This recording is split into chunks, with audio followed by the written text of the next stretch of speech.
ஒரு 2-3 மணி நேரத்துக்கு முன்னாடி திருச்செந்தூர் எம்எல்ஏ அனிதா ராதாகிருஷ்ணன் கைது. இந்த சீனை பார்த்தோன்னா எனக்கு ஒரு பாட்டு ஒண்ணு ஞாபகம் வந்தது.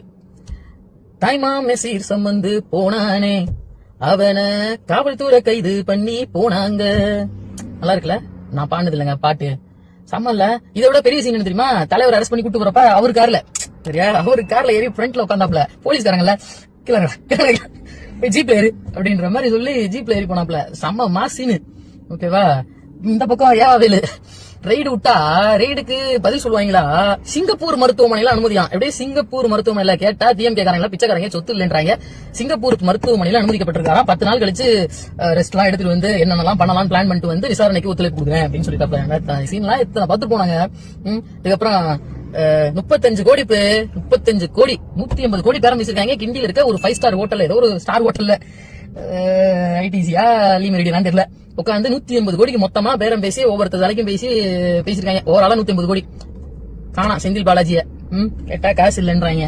பெங்களூர்ல ஒரு டீமா, இந்த பக்கம் கரூர்ல ஒரு டீமா, இன்னொரு இடத்துல ஏதோ ஒரு இடத்துல ஒரு டீம் போட்டு தேடிக்கிட்டு இருக்காங்க. நீங்க தான் தைரியமான ஆளுங்களா ஆச்சாடா, வீரங்களா அடைச்சாடா. கமெண்ட்ல மட்டும்தான் உங்க வீரமாடா இந்த டிஎம்கே காரங்களுக்கு.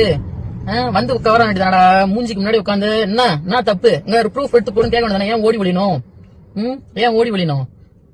அதுக்கப்புறம் இந்த தாவேக்கா அரசுக்கும் இந்த போலீஸ்காரங்களுக்கும் தயவு செஞ்சு என்னுடைய தாழ்மையான வேண்டுகோள், இந்த பெரிய தலைகள் எல்லாம் பிடிக்கிறதோட சேர்த்து இந்த ஜென்சி டிஎம்ல இருக்காங்களா ஒரு 4-5 பேர், தயவு செஞ்சு அவங்களை தூக்கி உள்ள போடுங்க சார்.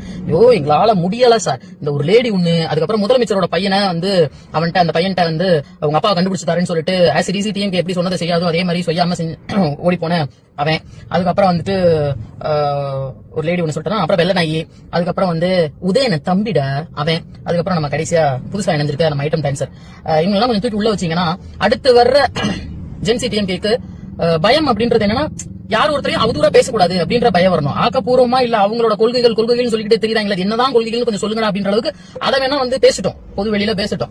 அதை தவிர சும்மா உட்காந்துட்டு கக்கிக்கிட்டு ஒருத்தரை பத்தி அவதூறு பேசிட்டு இருக்க கூடாது. அதுக்கான ஒரு விஷயமா தயவு செஞ்சு இதுல யார் 1-2 தூக்கி உள்ள போடுங்க 2 நாளைக்கு.